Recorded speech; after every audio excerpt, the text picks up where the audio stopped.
Baik, assalamualaikum warahmatullahi wabarakatuh. Perkenalkan, nama saya Brandoli dengan NIM 13147004. Pada video kali ini saya akan menjelaskan materi tentang pelatihan dan pengembangan SDM. Latar belakang, pada saat ini masyarakat Indonesia telah memasuki era globalisasi dan modernisasi, yang mana dalam era ini segala aspek mengalami kemajuan, terutama dalam bidang teknologi dan informasi. Segala tantangan harus dihadapi oleh masyarakat Indonesia, terutama menurut masyarakat menjadi manusia yang berkualitas dengan segala kemampuan dan kompetisi yang dimiliki.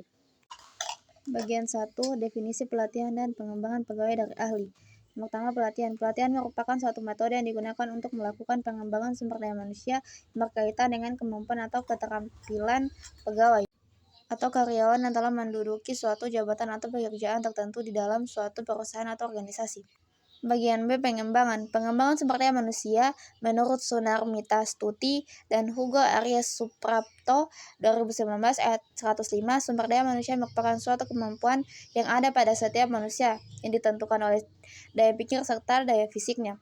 Sumber daya manusia merupakan salah satu komponen utama dari suatu aktivitas yang dilakukannya. Bagian 2, proses pelatihan dasar dan pengembangan pegawai. Yang pertama, menganalisis kebutuhan pelatihan. Yang kedua, merancang keseluruhan program pelatihan. Yang ketiga, mengembangkan, menyusun, dan membuat materi pelatihan. Yang keempat, mengimplementasikan atau menerapkan program pelatihan. Dan yang kelima, yaitu menilai atau mengevaluasi efektivitas materi. Bagian 3, metode pelatihan. Pelatihan bisa dilakukan dengan banyak cara.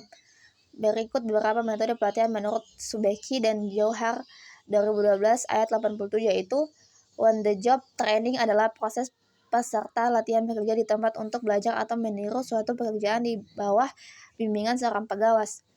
Yang kedua yaitu vestibule adalah metode latihan yang dilakukan dalam kelas atau bengkel yang biasanya diselenggarakan kepada karyawan baru dan melatih mereka mengerjakan pekerjaan tersebut. Yang keempat, mengevaluasi dan pelatihan dan pengembangannya.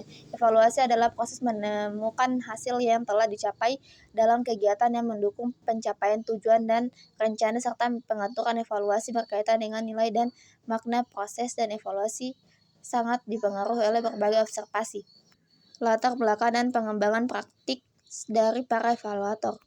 Baik, kesimpulan dari materi ini adalah pelatihan merupakan suatu metode yang digunakan untuk melakukan pengembangan sumber daya manusia yang berkaitan dengan kemampuan atau keterampilan pegawai atau karyawan yang telah mendukung suatu jabatan atau pekerjaan tertentu di dalam suatu perusahaan atau organisasi. Baik, mungkin hanya itu yang dapat saya jelaskan. Lebih dan kurangnya saya mohon maaf. Wabillahi taufiq wal hidayah. Wassalamualaikum warahmatullahi wabarakatuh.